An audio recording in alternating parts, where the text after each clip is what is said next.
One of the earliest videos I posted on Great Gaming was my Settlement Builds for Noobs walkthrough of the castle. Aside from the fact that I was still learning the ropes when it comes to, well, pretty much every necessary skill to make Great Gaming what it is today, some people were a little disappointed at the time that I didn't post a how-to when it comes to rebuilding the walls of the castle. So today, the Commonwealth Contractor is on the case. We're going to fix the walls of the castle and try to add a bit of security in the process. A good place to start is going to be the corner with collapsed sections at either side. This is usually the easiest part to patch up. What I typically do is I set a barn or warehouse foundation floor pad as deep as it'll go right next to one of the breaches and snap a straight line 2 pads wide to the other side of the breach. Once you have a solid line from end to end, use Group Select to straighten out the wall so there's roughly the same amount of overlap at each end. The original walls of the castle are slightly larger than a double row of floor pads, so you'll have to do your best at ensuring there's about an equal amount of overlap at either end.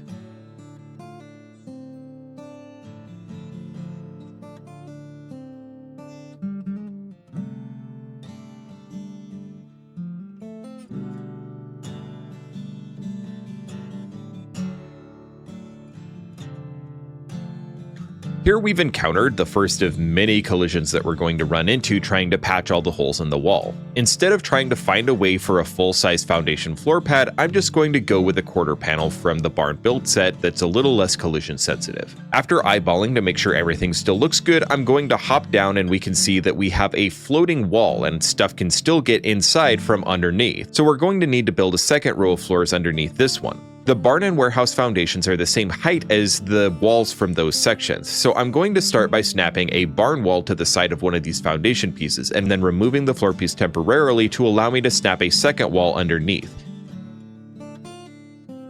This now gives us a perfectly spaced area to snap a new foundation piece directly underneath the row that we just built. I'm once again getting some collision issues, so I'm going to move this wall back a square and try again.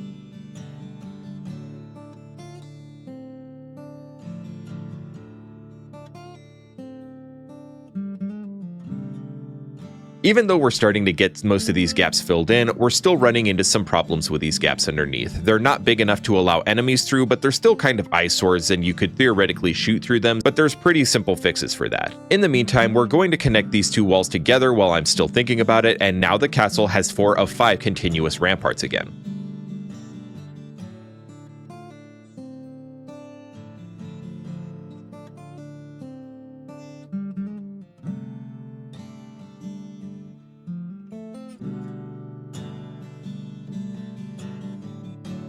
A fix that'll work that isn't the cleanest aesthetically, but will get the job done, is to simply snap concrete walls to the top level and start working them down the side. Because concrete snaps to the side of flooring instead of on top of it, we can work this all the way down along the sides of the wall. Because the concrete walls are a different height from our barn or warehouse, this does create a more cobbled together appearance, but at the very least we can cover up the gaps in the walls. If you would rather pull all unnecessary sections of concrete off, you're welcome to do so, or you can leave them to just make the wall look extra reinforced in this area. Repeating this process on the inside edge of the wall, and we now have a complete gapless repair of the southeastern corner of the fort. But now comes the hard part, the north breach. I'm going to try recreating a version of my castle gatehouse, the very first structure I built on Commonwealth Contractor. The walls are too thick and the wrong height to allow for a seamless incorporation of that structure, but after playing around with it, I think there's a decent enough approximation that's both functional and still adds to the post-apocalyptic aesthetic of asymmetry and incongruity without,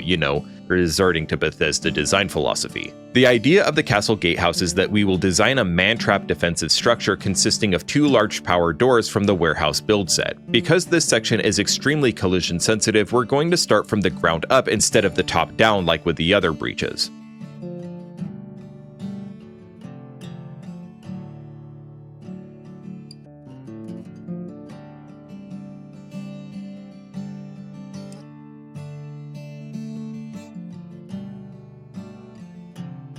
To snap our warehouse door the correct way, we're going to have to temporarily add an additional floor piece and remove our 2 outer squares. This tricks the workshop into thinking this is the outside of a warehouse instead of inside.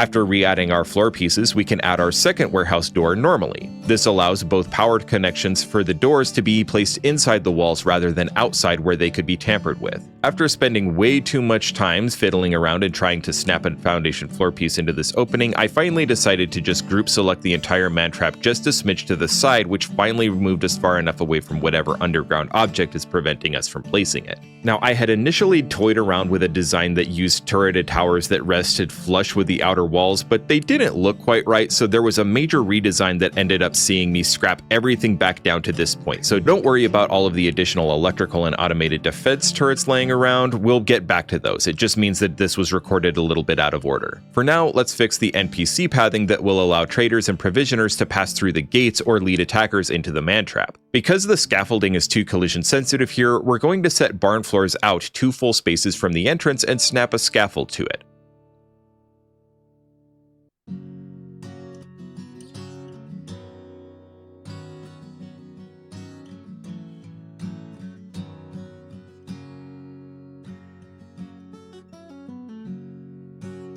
Next, we're going to snap the scaffold ramp to the frame and then snap another to it end to end, which will likely be a little bit below the ground, so you may have to eyeball it to get it to snap right. Then we will move the scaffold to the other side and repeat the process, both inside and outside the walls.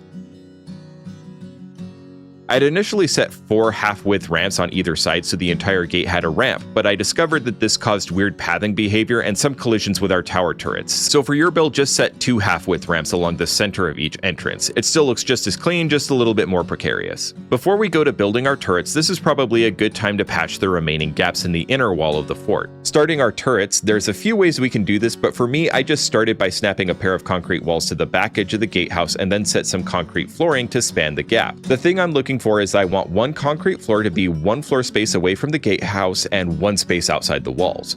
Once we have our starting pad, we can snap a concrete wall to it. It doesn't matter which one you choose because this is actually a full floor taller than I want, and it's just going to be scrapped, stored, or moved once we have the level below done. Next, we'll take 2 angled concrete walls and snap to either end. Then we can hop down and fill out the entire turret from the ground.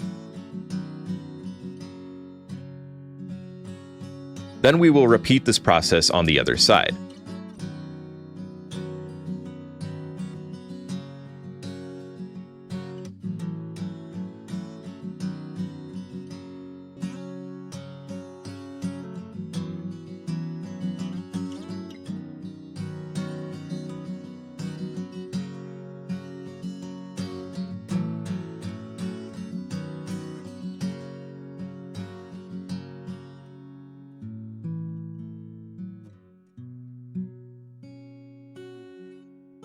I really like this expanded turret design because it has the benefit of hiding most of the crumbling sections of walls inside the turret. Now, there is some sort of collision preventing us from placing the angled wall piece here in the center, but that's okay. We'll just switch from an angled wall on this side to a semicircle, which you could also completely substitute in your own build if you prefer circular turrets to angles. With the semicircles, we do have to supplement with this additional half-length concrete wall, except for here where we have yet another collision that forces us to switch to pillars. Next, we're going to completely wall in our turrets and see if there's any way of getting rid of any fall hazards.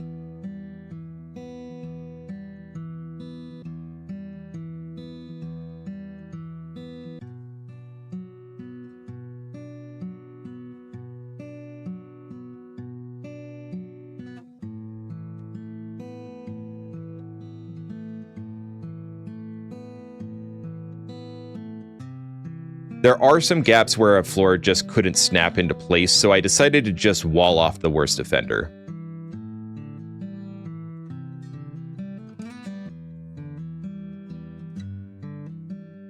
As much as I tried, I couldn't get any usable floor space out of the right-hand turret. The collisions were just so bad that eventually I just walled it off and closed off the entire turret.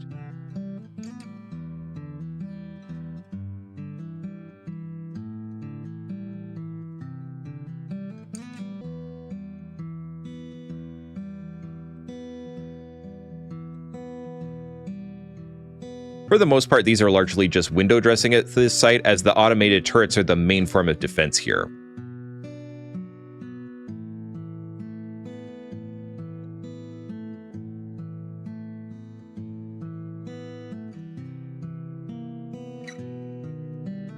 Once all the fall hazards are closed off and we don't have to worry about settlers gathering in a crevasse, we can set to work adding our turrets and powering our gates. We will start by adding a mesh floor to the upper edges of our man trap. A good easy way to do that is to connect a quarter floor pad to one of the corners and then snap a half width piece to that, and then store or scrap the quarter panel. You may have to remove the inner walls of your turret towers to make them snap right. Now I'm going to add a pair of Enclave style heavy laser turrets and a pair of heavy ballistic turrets. If you don't like the Fallout 3 style turrets, you can always just use the older cobbled together looking ones. They do the exact same damage and have the same defense rating.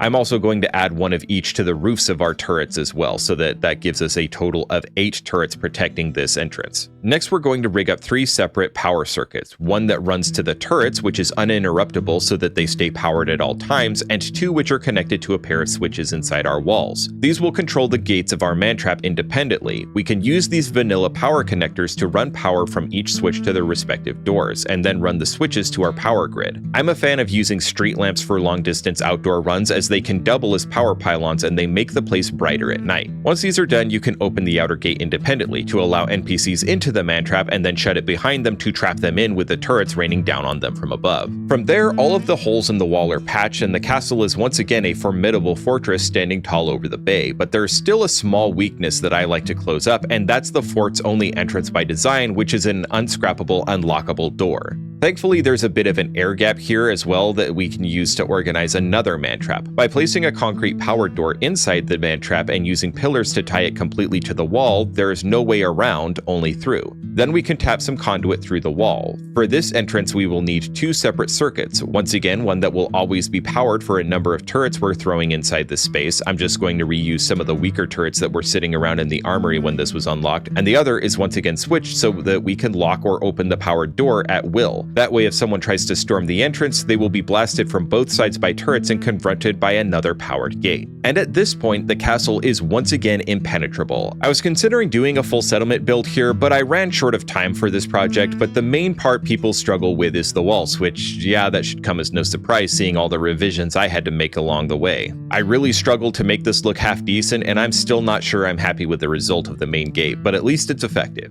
However, if you would like me to do a part 2 making the inside of the castle a little bit more homey, I would be more than happy to add a part 2 to this and make the castle a true settlement that could rival Diamond City. I'd love to hear what you think of this design and whether you plan on trying it out yourself. Naturally, there are some more advanced techniques that can make this much cleaner in appearance, like rug glitching or pillar glitching, but I try to keep these videos as glitch-free as possible so that they're accessible to beginners. Before I sign off, I did want to take a second to salute my patrons over at Patreon. Their continued support goes directly toward improving the production quality of great gaming. Special thanks to my officer tier patron Carver050, and continued thanks to all my non-coms who keep the grunts on point. Until my next salute, stand at ease, and with that, I'm all out of stuff to say, so until next time, stay safe, and I hope to see you here next time on Gray Gaming.